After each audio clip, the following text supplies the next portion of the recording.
بسم اللہ الرحمن الرحیم۔ نبی کریم صلی اللہ علیہ وسلم نے فرمایا، مسلمان کے مسلمان پر 5 حق ہے: سلام کا جواب دینا، مریض کی عیادت کرنا، جنازے میں شریک ہونا، دعوت کا قبول کرنا اور چھینکنے والے کو دعا دینا۔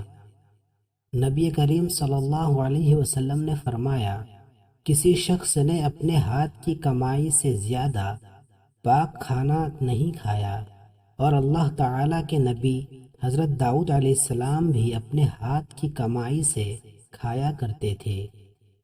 نبی کریم صلی اللہ علیہ وسلم نے فرمایا، 7 طرح کے لوگ ہوں گے جن کو اللہ اس دن اپنے سایہ میں جگہ دے گا جس دن اس کے سایہ کے سوا اور کوئی سایہ نہ ہوگا۔ ان میں سے ایک وہ شخص جسے کسی باعزت اور حسین عورت نے برے ارادے سے بلایا، لیکن اس نے کہہ دیا کہ میں اللہ سے ڈرتا ہوں۔ نبی کریم صلی اللہ علیہ وسلم نے ارشاد فرمایا، مسلمان کی ناحق بے عزتی کرنا سود کھانے سے بھی بڑا گناہ ہے۔